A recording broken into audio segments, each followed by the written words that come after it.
오늘부터 우리 4주 동안 내년 우리 교회 사역을 어떻게 해야 할지 그 얘기를 나눌 겁니다. 오늘은 특별히 우리의 현 상황, 우리 교회와 한국교회 현 상황의 좀 큰 틀의 얘기를 할 거고요. 그리고 앞으로 3주는 그 현 상황에 대한 해석을 통해서 어떻게 내년에 세 가지의 사역에 중점을 둘지를 얘기할 건데요. 그래서 오늘 첫 번째 우리가 다룰 내용은 뭐라고요? 제목이요? 우리는 무너진다. 무슨 저딴 식의 설교를 하느냐 싶은데 제가 이렇게 말씀드리는 이유가 분명히 있다. 여러분 2013년도에 한국 교회 이 개신교를 흔드는 책이 한 권이 나왔습니다. 이 누구냐면 최윤식 박사인데요. 보여주시죠.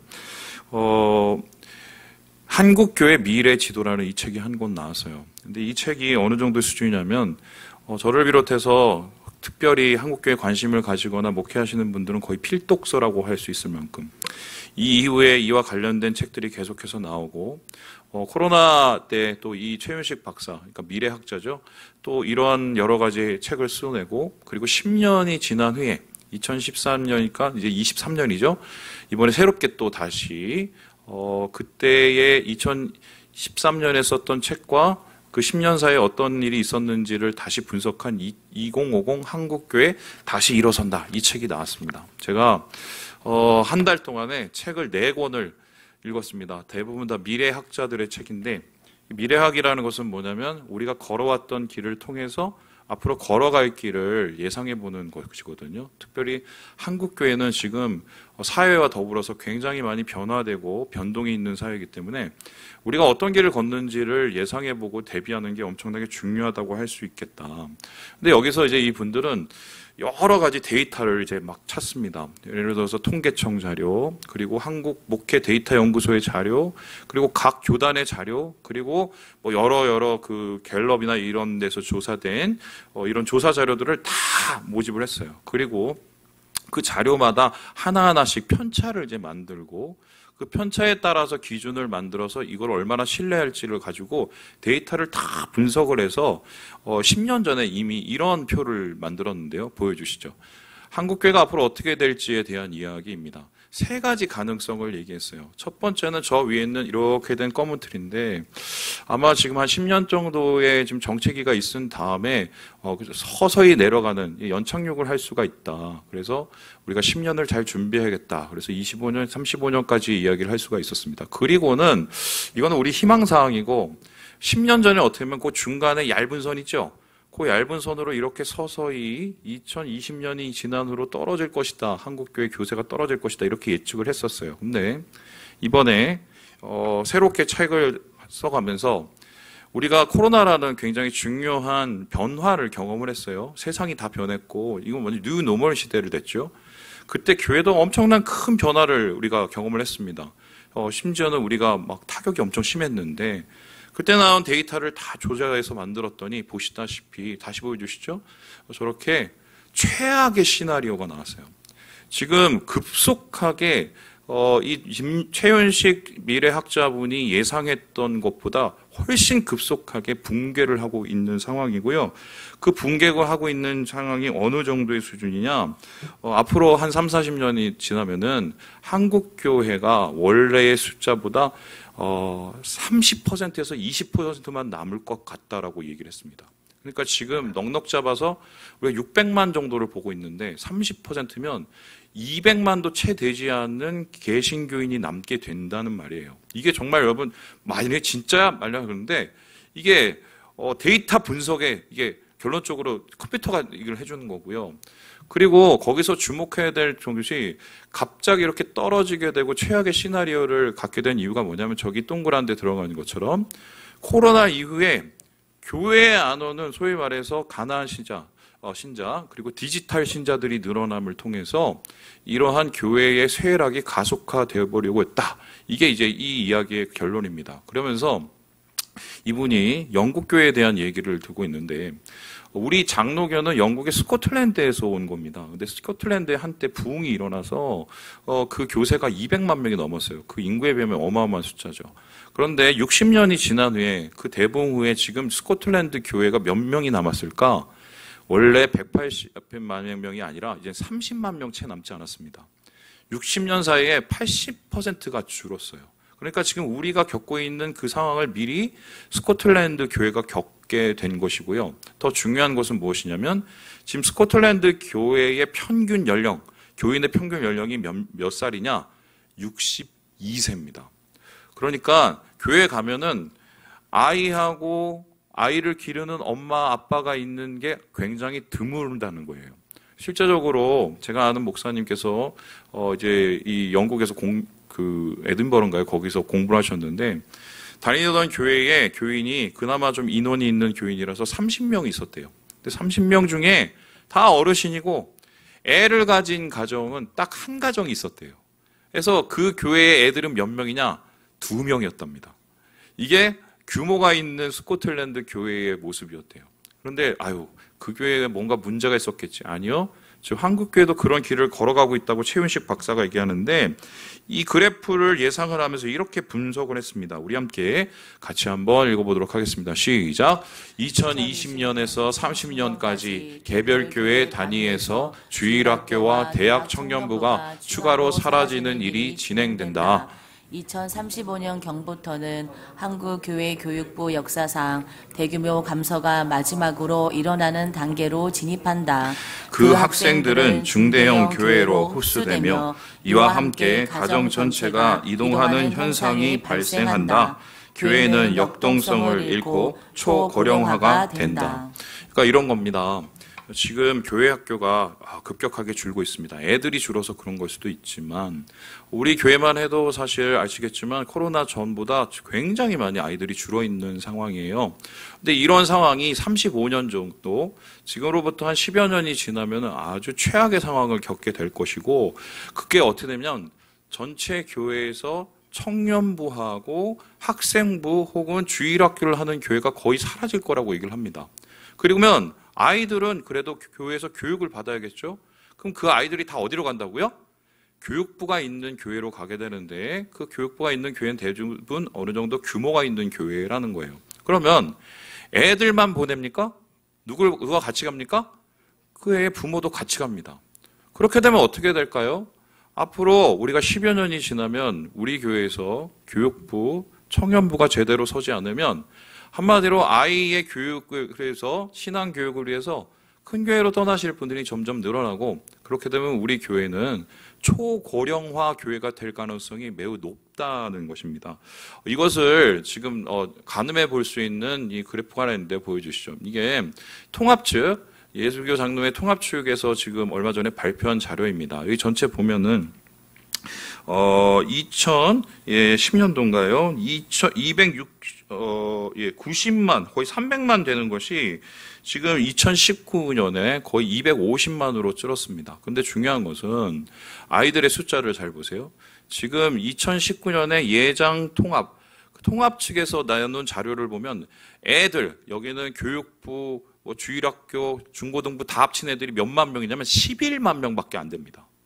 그러면 전체 교인 250만이라고 치면 그 중에 11만 명이면 5%에서 6%도 채 되지가 않는 거예요. 이것은 그런데 평균이고요. 큰 교회 가면 애들이 많겠죠? 작은 교회는 애들이 있을까 없을까요? 없습니다. 제가 작년에 우리 노회에서 교육부 부장을 했습니다. 왜 깜도 안 되는 사람을 교육 부장을 시켰는지 아직도 이해가 안 되는데 이유는 노회가 둘로 나눠져서 하실 분이 없었고 억지로 저를 시키게 됐어요. 그래갖고 해서 제가 맨 처음에 데이터를 좀 만들어 보자 해갖고 각 교회별로 학생 수가 어느 정도 되는지, 교육부를 하고 있는지, 그리고 지금 대학 청년부는 어떻게 되는지를 살펴봤습니다. 근데 우리 노회, 경기 북노회 살펴봤더니 충격적이었는데요. 결과가 어떻게 했냐? 우리 노회에 소속된 교회 중에 80%가 교육부가 없습니다. 그러고 대학부 모임을 하는, 청년부 모임을 하는 교회가, 그러니까 예배는 고사하고요. 예배는 거의 없고요. 하는 교회가 30%가 채 안 되더라고요. 아주 이거 굉장히 심각해요. 자, 그러면 그래도 목사님 우리 교회는 좀 다르지 않을까요? 그래도 우리 교회는 그래도 사람이 계속 늘고 있는 것 같고 새 가족도 오는데 괜찮은 거 아닙니까? 이렇게 얘기할 수 있는데 제가 오늘 이 자리를 준비하려고 우리 전도사님들과 함께 우리 교회 재적 통계, 여기서 말하는 재적이라는 건 정말 굉장히 보수적으로 해갖고요. 교회를 최근에 나오신 분들을 통계를 잡아서 연령 분포를 지금 그대로 잡아봤어요. 근데 굉장히 제가 이걸 보고 충격을 받았습니다. 보여주시죠. 이게 지금 우리 교회 연령 분포입니다. 보시다시피 10세 이하가 2명입니다. 그리고 제일 많은 연령이 어디예요? 80세 이상입니다.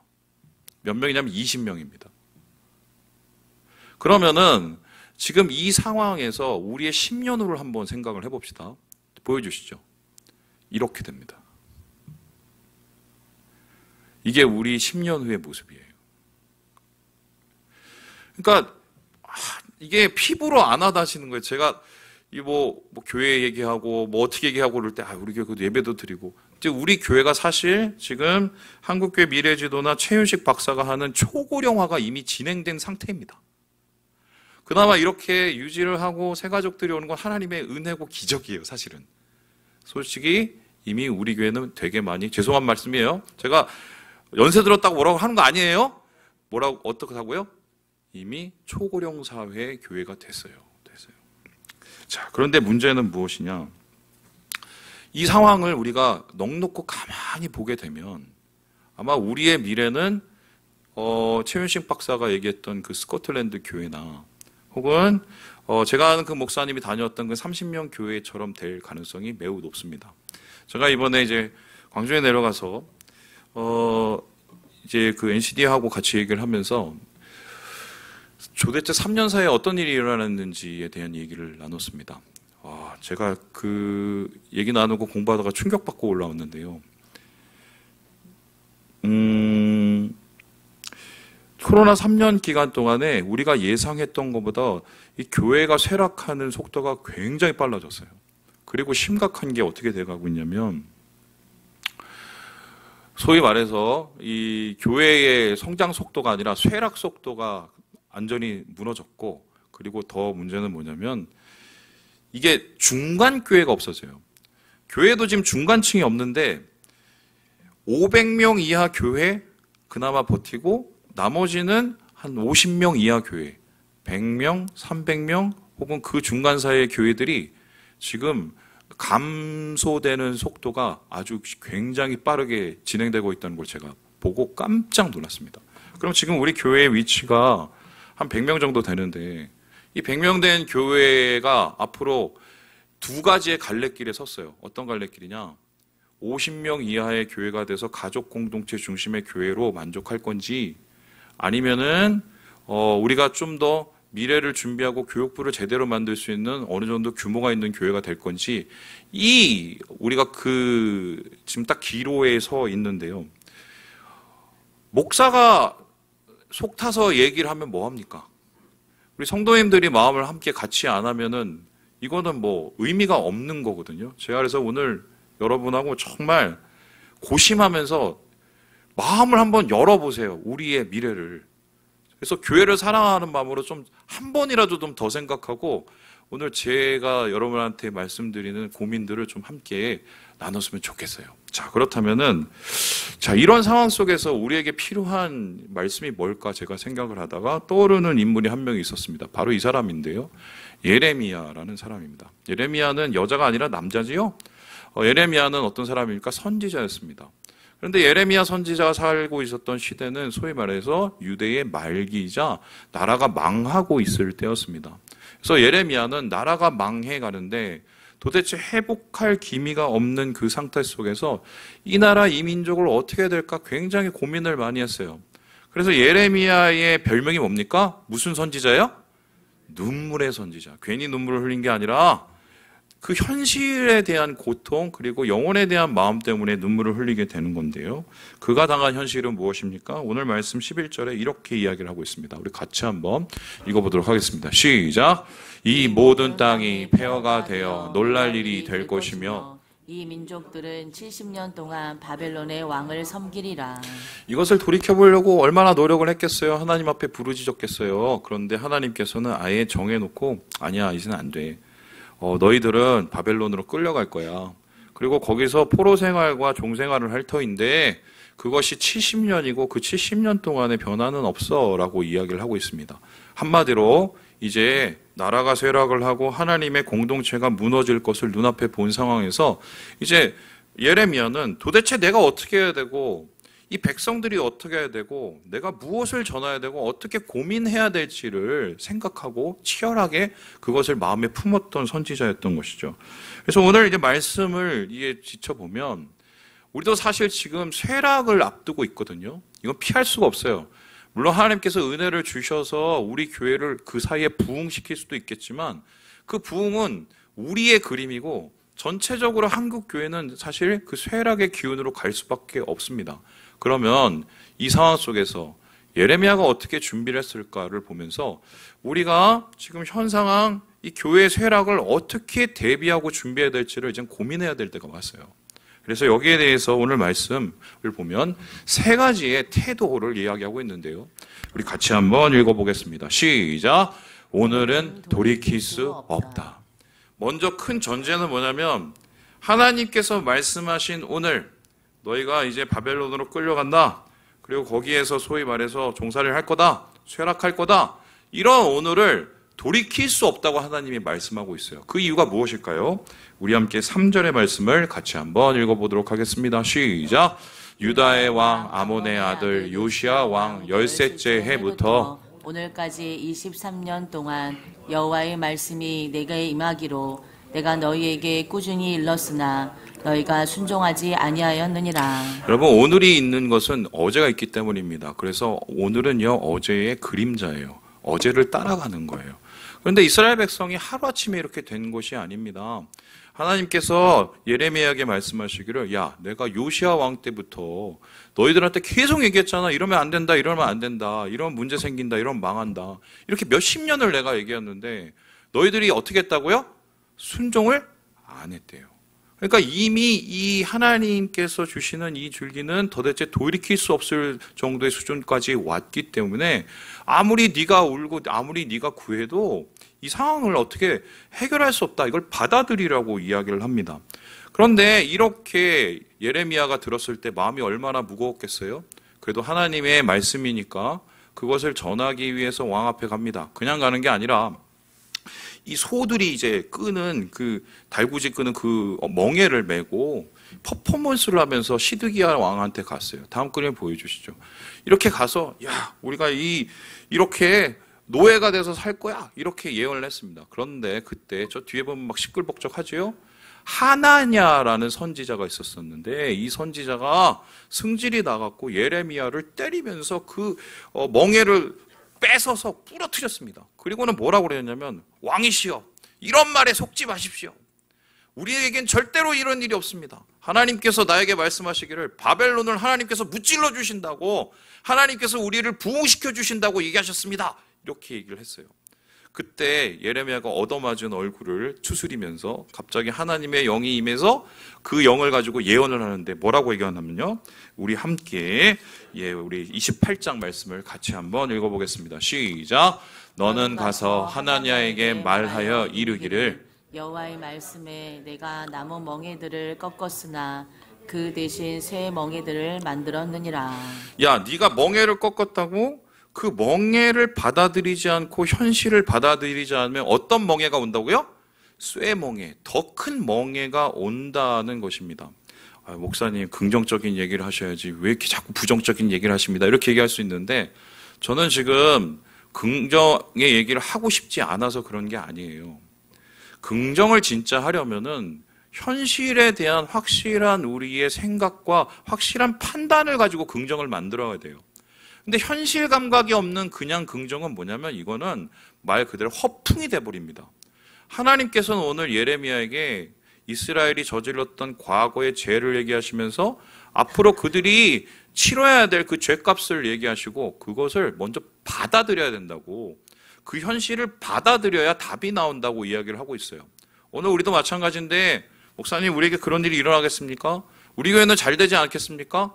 저도 그러고 싶어요. 저도 그렇게 됐으면 좋겠고 그렇게 기도를 합니다. 그렇게 하나님께서 하실 줄도 소망을 하고 있어요. 하지만 우리가 겪어야 될 현실은 예전에 소위 말해서 교회 차려놓고 예배당 크게 지면은 성도들이 집에 몰려오던 그런 현실은 이제 아니라는 것을 이제 우리가 정말 이건 절감을 하고 직시를 해야 된다는 거예요. 그래서 오늘은 절대 돌이킬 수 없는 게 예레미야에게 처음으로 말씀하신 하나님의 태도였어요.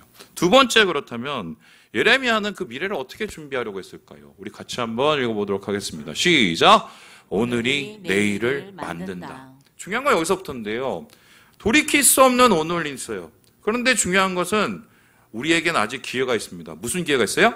내일이라는 기회가 있어요. 내일은 바로 오늘이 어떻게 하냐에 따라서 정해지는 것 아니겠습니까? 이에 대해서 하나님께서는 내일을 이야기하고 계시는데 우리 함께 12절의 말씀을 같이 한번 읽어보도록 하겠습니다. 시작! 여호와의 말씀이니라 70년이 끝나면 내가 바벨론의 왕과 그의 나라와 갈대아인의 땅을 그 조약으로 말미암아 벌하여 영원히 폐허가 되게 하되. 하나님께서 분명히 말미를 주시는데 니네가 종살이를 하는데 그 종살이 기간이 몇 년이라고요? 70년. 그 70년이 지나면 어떤 일이 일어나냐면은 하나님께서 너희들을 치러 왔던, 너희들을 괴롭혔던 바벨론을 심판하겠다고 얘기합니다. 더불어서 하나님께서는 무엇을 약속하셨냐면 너희가 70년 후에 다시 회복이 돼서 어디로 돌아와요? 유대 땅으로 돌아와서 다시 하나님 앞에 예배 드릴 수 있다고 이야기를 합니다. 자, 그렇다면은 하나님께서는 돌이킬 수 없는 오늘을 얘기하면서 내일 어떤 일이 일어날지를 말씀하셨어요. 70년 후에 일어날 일. 자, 그럼 제가 질문을 해보겠습니다. 70년 후에 진짜 하나님께서 해방을 주셨습니다. 바벨론이 망하고 고레스 왕이 페르시아가 돼서 이스라엘 백성들이 다시 돌아올 수 있는 기회가 열렸어요. 그런데 질문이요. 이스라엘 백성, 바벨론에 살고 있던 이스라엘 백성이 다 돌아왔을까요? 권사님들, 저한테 이거 몇 번이나 들었는데 바벨론으로 끌려갔던 사람이 다 돌아왔습니까? 여기서 굉장히 충격적인 얘기를 들으면 더 많이 남았습니다. 그럼 더 많이 남은 사람들은 어떻게 돼요? 역사의 뒤안길로 사라져버려요. 그리고 하나님의 약속과 하나님의 은혜를 이어간 사람들은 어떤 사람들이냐? 70년의 포로 생활을 하고 어떻게 해요? 유대 땅으로 다시 돌아온 귀한 자들이에요. 그렇다면 우리가 되게 중요한 것을 알 수 있죠. 우리가 앞으로 닥쳐질 여러 교회의 어려움들과 쇠락을 어떻게 해야 되느냐? 쇠락은 오되 그 쇠락의 시기에 우리가 어떻게 준비하느냐에 따라서 하나님께서 다시 이 땅 가운데 부어주실 회복과 부흥의 시기를 우리가 준비하고 예비할 수가 있다는 거예요. 그러니까 주님께서는 이 기간, 오늘의 기간을 주신 이유는 내일을 예비하라고 하시는 건데요. 자, 이렇게 얘기를 하면은 또 어떤 분은 그렇게 얘기할 수 있습니다. 아유, 목사님, 뭐 이렇게 자꾸 숫자 얘기를 하시고, 뭐 이렇게 자꾸 뭐 세상이 어떻게 하시고, 무슨, 목사님 너무 막 은혜가 없는 것 같아요. 그거 믿음이 없는 얘기 아니에요? 이렇게 얘기할 수 있습니다. 그렇게 얘기하시는 분을 제가 만났고요. 그런데 여러분, 이 그림 보시면 생각이 달라지실걸요? 이 그림이 뭐냐면은, 이제 모세가, 가나안에 가서, 소위 말해서 가나안 땅을 보고 왔던 몇 명이죠? 12 정탐꾼을 보고를 듣는 이야기입니다. 갔더니 야 너희들이 뭘 보고 왔어? 아이고 이거 진짜 적과 꿀이 흘러서 여기 보세요. 이게 포도알이 이만하네요. 막 그리고 뭐 너무 달아요. 막 그러면서 막 고마워합니다. 그 다음에 어떻게 합니까? 사람들이 갑자기 울기 시작합니다. 두 패로 나눠졌어요. 어떻게 나눠집니까? 거기 갔더니요. 와, 막 성읍은 엄청 강하고요. 거기 갔더니 무슨 거인까지 있어. 안악자손까지 있어요. 우리들은 거기 가면 다 죽어요. 우리는 걔네들 밥입니다. 이러면서 내가 속았습니다. 저 모세가 우리를 속였습니다. 그리고 사람들한테 소위 말해서 부르짖었던 소리치는 사람들이 있었습니다. 그 사람들이 몇 명이었어요? 10명이었어요. 그런데 반대로 2명은 어땠습니까? 아닙니다. 그 사람들 강한 거 맞습니다. 그리고 그곳 성읍이 굉장히 높은 거 맞습니다. 하지만 우리가 할 수 있습니다. 하나님께서 우리에게 하시라고 명하셨고 믿음을 주셨다면 우리가 거기 가서 우리의 그 땅을 차지할 수 있습니다. 그들은 하나님께서 우리에게 주신 밥입니다라고 고백을 합니다. 그 사람이 2명이에요. 누구죠? 여호수아와 갈렙이에요. 그렇다면은 제가 질문해 보겠습니다. 하나님께서 가나안으로 이 정탐을 보내셨습니까? 아니면은 정탐꾼이 가겠다고 해서 들어가셨습니까? 하나님이 보냈어요. 여러분, 저 같으면 그렇게 보내면 안 좋은 소리 할 걸 미리 알면은 안 보내겠어요. 현실 파악을 하고 막 그러면 안 보내겠다고. 그냥 몰래 속여갖고 얘들아 이제 왔으니까 우리 들어가자 이러겠어요. 근데 왜 굳이 하나님께서 12명씩 각 지파에서 뽑아서 그 가나안에 가서 그것을 다 보고 오게 하셨을까요? 이유가 뭘까요?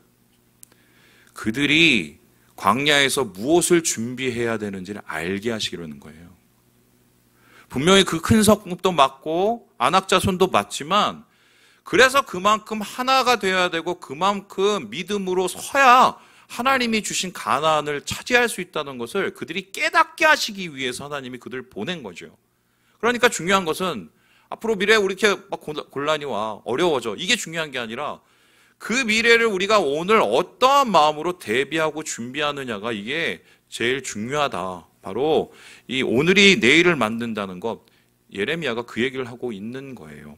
그렇다면은 마지막으로 예레미야가 발견한 내일을 준비하는 모습은 무엇일까요? 우리 같이 한번 읽어보도록 하겠습니다. 시작. 생전보다 생명에 힘써라. 그렇다면 지금 내일은 쇠락의 시기가 와요. 좀 고난의 시기가 와요. 겨울이 와요. 영적으로. 그것을 그런데 우리가 어떻게 준비하냐가 되게 중요하다 얘기합니다. 그럼 그 중요한 그 시간에 우리가 가장 초점을 맞춰야 될 게 무엇이냐라는 것입니다. 여기에 대해서 이야기할 때 중요한 이 그래프가 하나 있는데요. 보여주시죠. 이게 뭐냐면 이 통계청 자료를 통해서 만든 앞으로 이 종교 지형에 대한 이제 얘기입니다. 그런데 여기 보면은 보세요. 우리의 30년 후, 50년 후에 어떤 일이 일어나는지 보는데 저기 제일 큰 높은 그래프 있죠? 그 그래프가 뭐냐면은 무교입니다. 한마디로 무신론자들. 교회 안 다니고 아예 종교를 싫어하는 사람들.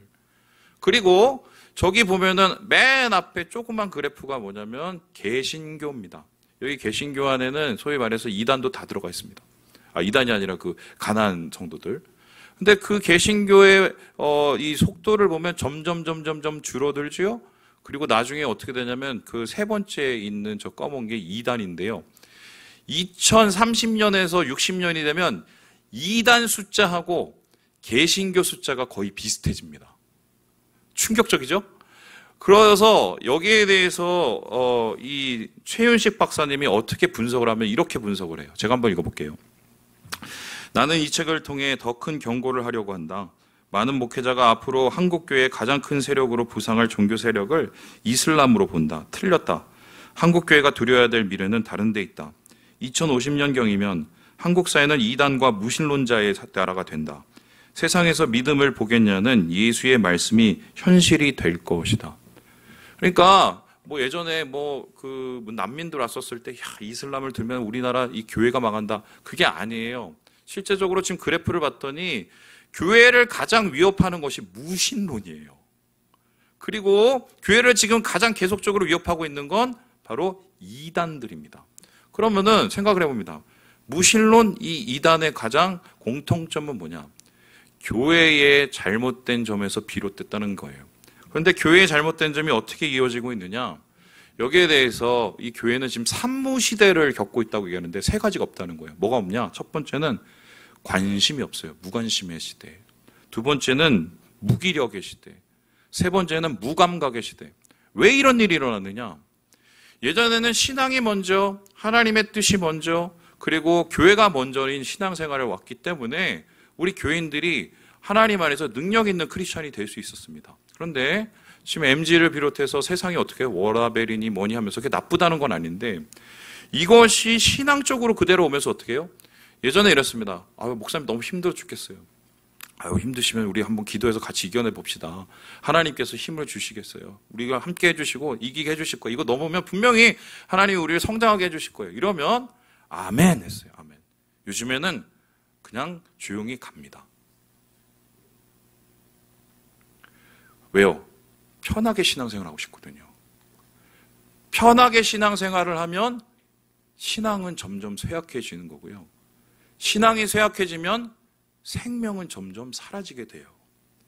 그래서요, 저는 이렇게 얘기하고 싶은데 앞으로 우리가 겪어야 될 혹은 30년, 4, 50년의 시기를 어떻게 보내야 됐을까 했을 때 이건 두 가지에 투자를 해야 돼요. 첫 번째는 뭐냐면 축복이 아니라 은혜에 투자를 해야 됩니다. 내가 어떻게 축복받고 돈 받고 이런 시대는 이제 끝났고요. 그런 시대 속에서 우리는 지금 폐해를 지금 다 경험하고 있고요. 내가 오늘 하나님 안에서 어떤 은혜로 어떻게 살아가고 하나님과 함께 어떻게 이겨갈지에 대한 은혜를 강구하는, 은혜를 붙잡는 교회가 돼야 돼요. 그리고 우리가 더불어서 우리가 붙잡아야 될 게 뭐느냐? 목사님, 이렇게 되면 생존을 위해서 우리가 뭘 해야 됐습니까? 생존의 문제가 아니라 생명의 문제를 다뤄야 됩니다. 여러분 아시죠? 계속적으로 우리나라 자살률이 어떻게 되고 있고, 소위 말해서 내일 알 수 없는 친구들이 어떻게 지금 극단적인 선택을 하고 있는지 잘 아실 거예요. 교회는 하나님께서 그거 해결하시라고 이 땅에서 주신 건데, 생명을 잃어버리니까 생존에만 몰입을 해버리니 교회는 지금 세상 속에서 소금으로 빛으로 나타내는 역할을 지금 담당하지 못하는 거 아닌가. 그럼 목사님 어떻게 하라는 소리입니까? 결국 목사님, 그러니까 교회가 합쳐져야 된다고 이 얘기를 하려고 지금 그러시는 거죠? 이렇게 들으셨죠? 아니에요. 저는 그 얘기 하려고 그러는 게 아니에요. 우리 함께 예레미야서 28장 말씀을 같이 한번 읽어보도록 하겠습니다. 시작. 너희가 내게 부르짖으며 내게 와서 기도하면 내가 너희들의 기도를 들을 것이요 너희가 온 마음으로 나를 구하면 나를 찾을 것이요 나를 만나리라. 그렇게 바벨론 생활 70년 동안 지침을 주셨어요. 그 지침이 뭐냐? 거기에서 하나님이 없는 것 같은 그곳에서 하나님의 이름을 부르랍니다. 하나님을 만나지 못하는 이국 만리에서 하나님을 만나려고 하래요. 이 사람들이 생각하는 하나님은 어디 계시냐면은 유대 땅 예루살렘의 성전에 있었던데, 그것 말고 전혀 아닐 것 같은 그 순간 그 자리에서 하나님을 부르고 은혜를 간구할 때 거기에서부터 하나님께서 일하시기 시작한다고 예레미야에게 약속을 하셨어요. 그렇다면 이렇게 얘기가 되는데요. 지금 이번에 합병하고 통합하는 문제 때문에 우리가 공동회의를 할 거예요. 저희 공동회의 하면서 제가 지금 잠도 못 자고 속이 타고 죽겠어요. 제가 심지어는 어떤 얘기를 들었냐면, 까놓고 얘기할게요. 저 목사님 좋으라고 저런 거 아니냐. 목사님 스카웃 받아서 좋으시겠네. 이런 소리까지 들었어요. 저 말씀드리면 스카웃 옛날에 받았고요. 안 갔어요. 그러면은 제가 왜 여기서 이러느냐? 합병하면은 우리 교회가 생존하기 때문에 그런 거야. 아니에요. 제가 확실하게 하는데 합병은 해답이 아닙니다. 뭉치면 살고 흩어지면 준다 이런 얘기 하려는 게 아니에요. 그냥 미래를 대비하는 한 단계일 뿐이에요. 우리가 여기서 합병을 해서 교회가 300명이 돼도 미래를 위한 준비와 대비가 될까요? 아니요. 부흥이 어떻게 일어납니까? 기도하면 부흥이 일어납니까? 우리 교회 부흥은 어떻게 일어났습니까? 기도하면 하나님께서 갑자기 부어주셨나요? 이 세상에 성경에 나온 부흥은 다 어떻게 일어났나요? 부흥은요, 변하지 않으면 일어나지 않아요. 어느 날 갑자기 하나님께서 하늘에서 부어주시는 게 부흥이 아니에요. 내가 주님 앞에 무릎 꿇고 변하는 그곳 속에서 하나님의 일이 일어나는 거거든요. 아무것도 없을 것 같은 곳에서 거기서 부르짖고, 만나지 못할 곳에서 내가 마음을 돌이켜서 하나님을 찾을 때 거기에서 회복과 부흥이 일어난다고 했거든요. 사실 지금은 합치냐 마냐 이 문제로 고민할 때가 아니에요. 어떻게 하면 우리가 주님이 주신 원래 생명의 자리, 생명의 모습을 다시 되찾을 수 있을까? 어떻게 하면 내가 그런 모습으로 변할 수 있을까? 어떻게 하면 하나님이 원하시는 그 뜨거운 열정의 마음을 다시 회복할 수 있을까? 이거 고민해야 될 때예요. 쓸데없는 생각과 쓸데없는 계산과 쓸데없는 헤아림으로 시간을 놓쳐버리면 정말 바벨론에서도 70년 동안 종살이하다 끝나는 한국교회의 모습처럼 우리도 그렇게 끝나버릴지 몰라요. 흥분을 해서 말씀을 마치겠습니다. 사랑하는 여러분, 우리는 무너져요. 하지만 하나님께서 무너지게 하실 때는 누군가를 세우시려고 그러신 겁니다. 저는 우리 교회가 진짜 그 교회가 됐으면 좋겠어요. 모든 것이 무너졌을 때 주의 뜻으로 부르짖으며 다시 서는 교회, 우리를 통해서 뭔가 새로운 움직임으로 교회를 살리는 교회, 그런 교회를 위해서 함께 마음을 모으시고 하나님 안에서 함께 품으시는 우리 형제 자매들 되시길 주님의 이름으로 축원합니다. 기도하겠습니다.